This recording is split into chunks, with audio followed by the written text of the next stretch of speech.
Hey guys, welcome back to the Welsh Rugby Roundup Show, and I'm joined once again by Rhian, the Welsh Wizardess, to preview Wales against the old enemy. It's against England in the Autumn's Nations Cup. Wales looking to add to their recent victory against Georgia. But before we get into the rugby, Rhian, how are you doing? I'm okay. Slight trepidation for the match this week. It's the first time England and Wales have met at Llanelli, so that's historic, if nothing else. But Absolutely. I think, the weather last week was not great, but a win is a win, and I thought was important that we got a win. Just before we go any further, remember to like and follow us on Facebook, our Facebook page. If you're watching this on YouTube, which you will be, so it'll be linked down below. Also, you may see I've hit puberty recently, and I'm raising money for Movember, which is a great charity that does a lot to do with men's health and issues concerning men. If you'd like to donate, you can, link down below. If you don't feel like you can donate financially, that's fine. All I ask is that you share them on forums to raise awareness for this great cause. So this week, of course, we're playing against England, and I'm shitting myself, to be honest. But what positives can we take from that game against Georgia heading into this one? Do you feel what stood out to you positively from the game against Georgia? there were flashes, and some of the set pieces were better for a while. But I don't think they were able to play the game they would like to have played. I think certain players stood up to the plate. Again, some of the seniors don't seem to are still not firing properly. It's quite interesting to see that George North gets released from camp and yet plays a Stormer last week. So it does beg the question. But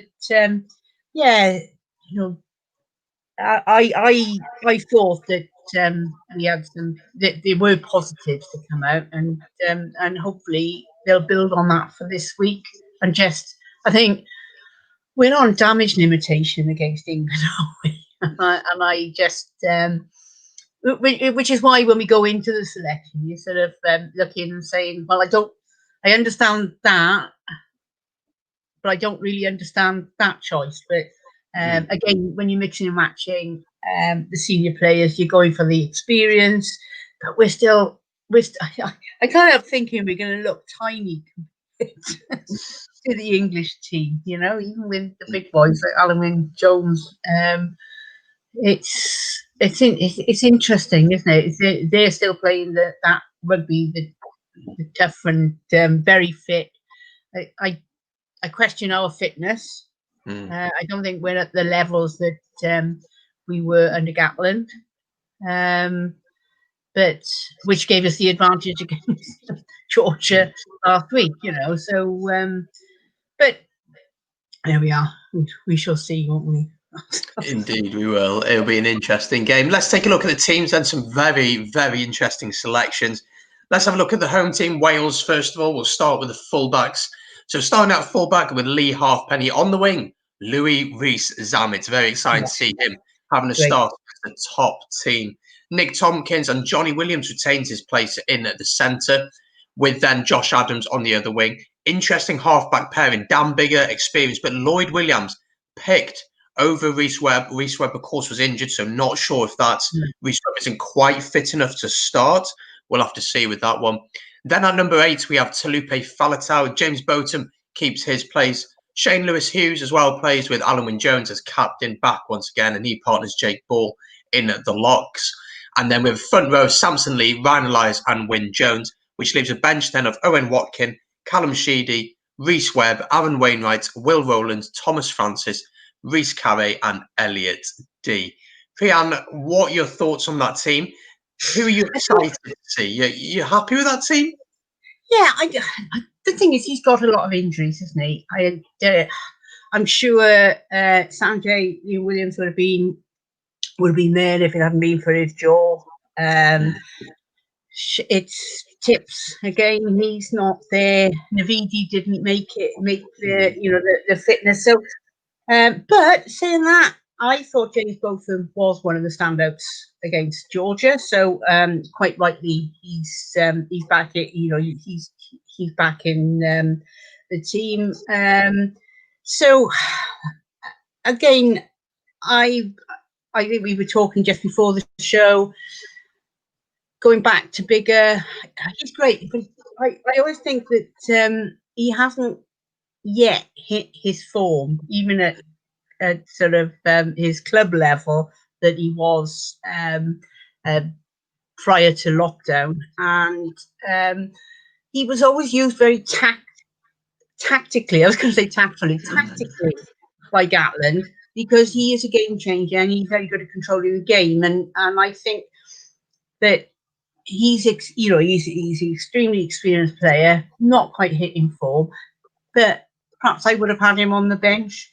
I don't know. So, but he's probably there, as you say, just to be for that experience, because you need a few experienced heads on that pitch against that big English pack and that big English team who are on an absolute roll at the moment. Fair play.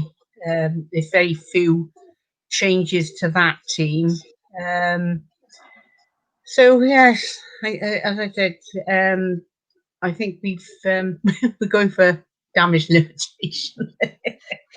I think I have to agree with you with what you say about Bigger. I think he's there for the experience. I think also he enjoys the physical aspect of the game, which is something we know we're going to have against England. How excited are you to see Louis Rees-Zammit play a full 80 for Wales? He's shown what he can do for sure.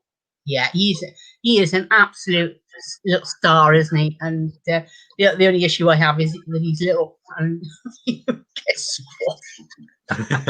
Shane Williams was okay. Shane Williams was okay, well, so I'm sure he'll be fine. And I do see flashes of Shane there. And so yeah, and he knows the English guys, doesn't he? So it's not as if you're putting him up totally blind. So he will have experience with some of his ex-teammates. So fair play. He is a little dynamo, and it is exciting that these players are coming through.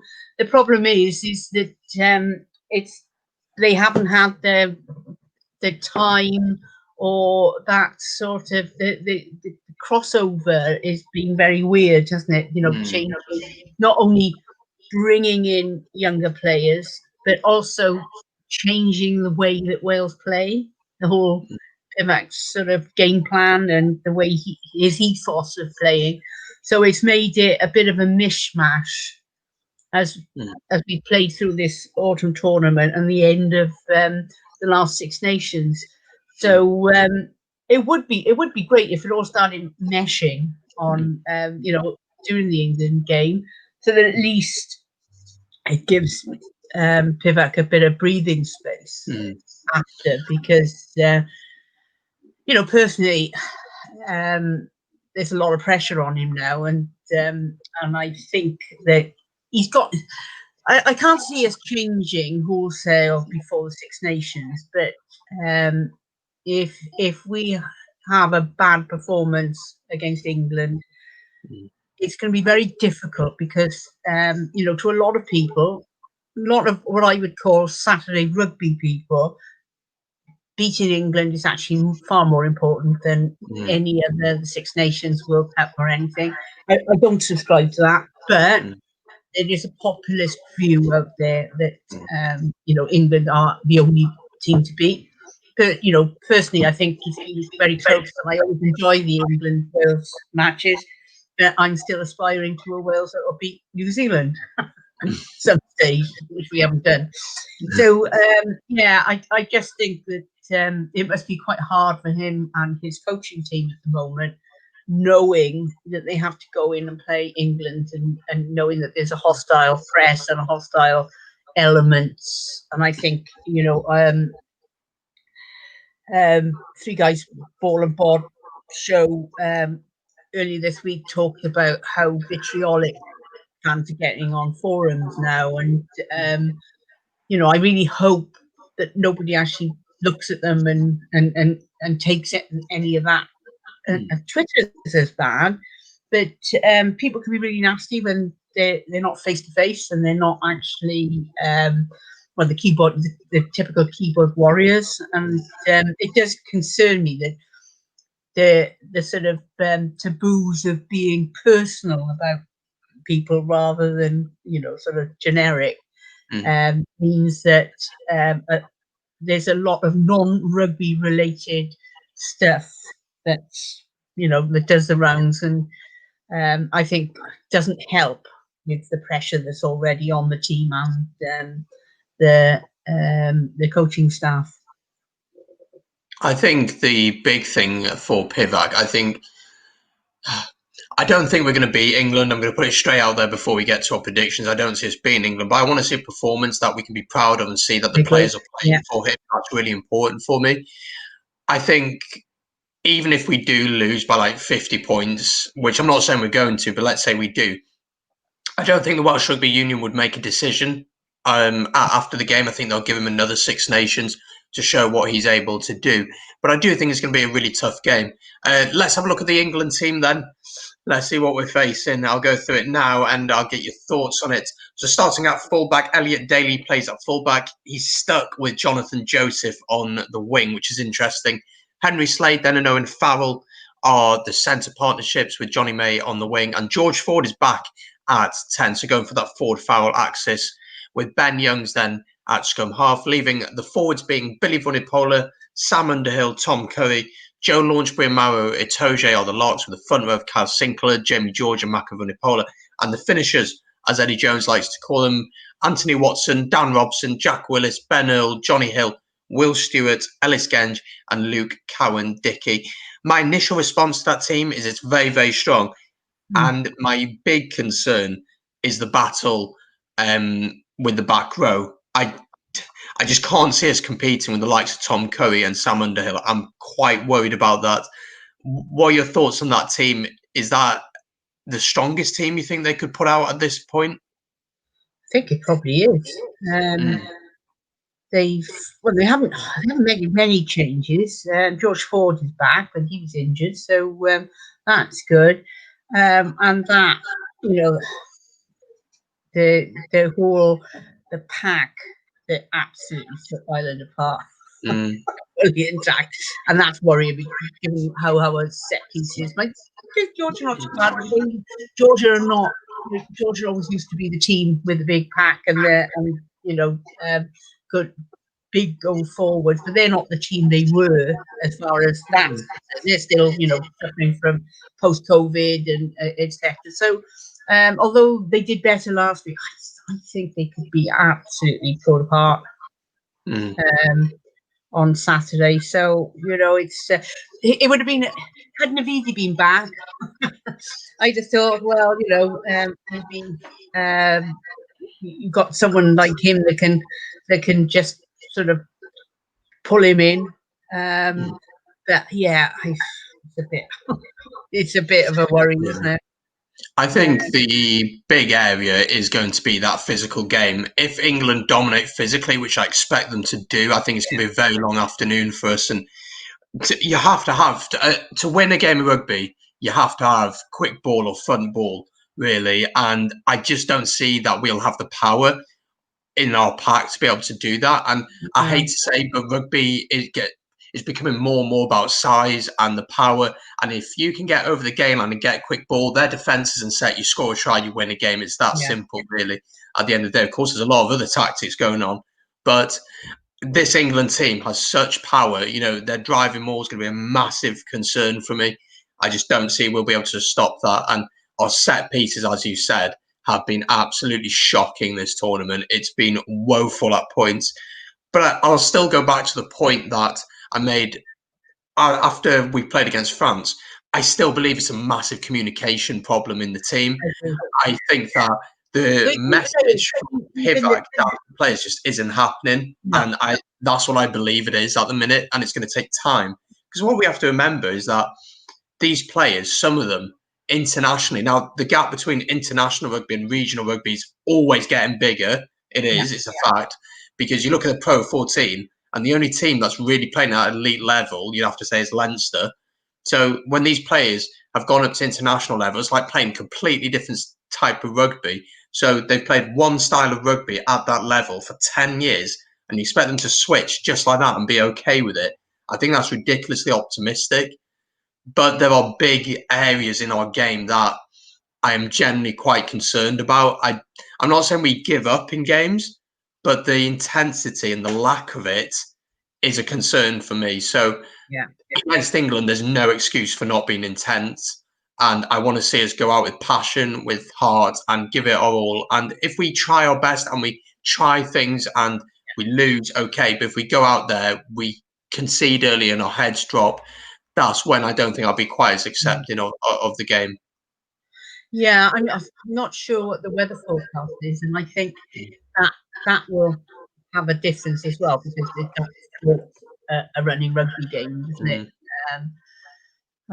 So I suppose that's why Bigger might be on. But yeah, I agree. I'd rather than for this game, personally, go out and actually let's see a bit of vigor, let's see a bit of heart, and that they want to win the game, that there's a desperation. And to be honest, some of the young guns last week, with both them and Zamet, they did look as if they were out there and they were desperate to win. And I think, Shea Lloyd Hughes, they need to be hungry, don't they? They need to be going out there, and because obviously they got Taluk Falatau, he's in there with both of them, and Lloyd Hughes, and they're against Underhill, Villapolan, and Tom Curry. They're getting big guys, but they play. Falatau's like a little ferret, not to break down, and the other two are extremely, extremely talented guys. And I think this is where Alan Wynne-Jones needs to, sort of be being a captain. This is a huge game. They would have been brought up, like you said, 10 years or ever many years they've been playing rugby. Wales, England is always something special. And it can be quite daunting the first time they play at that international. So it's really important that Alan Wynne-Jones is there, and some of the other seniors just, level head, and don't get phased by them, even though, they're big guys. And as we said before, they're on a roll. It's at the end of the day, they're rugby players, and they've got Eddie Jones, who's brilliant, and Eddie Jones I admire because he is so good at deflecting any pressure off his team. Fullback less good. Gatland was good at that as well. So he takes it all. He puts out silly one-liners or silly comments about teams, and everyone goes to Eddie Jones, who's got to hide like a rhinoceros, and the players don't get that pressure, and that's why I admire Eddie, and that's also why I admired Gatland as well, because I think you've got to lead from the top, and at the end of the day, Pivac tends to be, it's my decision, I've done this, but he's not actually putting one-liners out, and just every time the Welsh press get on the team, he should be there, or their spin doctor should be there trying to deflect that. And I think, as I said, that's what Eddie does so well. I think he does. He takes the media's attention to a completely different area. It's like Jose Mourinho in football does exactly the same. And let's have some predictions then. I mean, last week, you know what? Every prediction I've done, I've got it right so far for us. So, yes, you haven't. So I'm going to say England are going to win. The weather I've just checked, it's meant to be dry but cold, so it's meant to be dry. So I'm going to say England 40, Wales 17. I think we'll get opportunities in the game, but I just think England will be a bit too powerful for us. But 40 points to 17 at the current point we're in, I don't think it's an awful result, to be honest. I just think if you can keep them to 20 points, and they play well, and they play with heart, that I would be sort of happy. I'm just saying to myself, England are peaking a bit early for France. Rugby World Cup. Anyway, that's by the by. They probably proved me wrong there, but yeah, if we can keep them within 20 points, anything under that, then we're start. It's game on. But we've got to get to half time. They need. I still think they need a Sean Edwards in the dressing room for half time. The rollickings he used to give them were legendary, and they would come out and they looked as you could see a difference if they'd been lagging, because there was always that thing, wasn't it? The Wales couldn't play 80 minutes. They always used to have 40 minutes or 20 minutes here, another 20 minutes where they were lagging, and then they raise their game and finish it on a high. And I think they need someone in the dressing room to read the riot act at half time, just to make sure that if they're losing, if they're down, or if they're up, that they don't come out and tails between their legs, and that they maintain that level of sort of enthusiasm, and don't get daunted, isn't it? It's don't get intimidated by the English bubble and that sort of invincible England at the moment, isn't it? Absolutely. So we're both backing England to win, I hope, and I'd love to be wrong. It's not often that I am wrong, but I hope on this instance that I am wrong. Just a reminder to like our Facebook page, subscribe on YouTube. Our next live show is coming up pretty soon, 7th of December. That's going to be at 8:30 UK time. To be live on the Facebook page and on YouTube as well. Thank you, Rhian, for joining me, and we'll be back next week to discuss more rugby, I'm sure. The Welsh win, absolutely. Fingers crossed.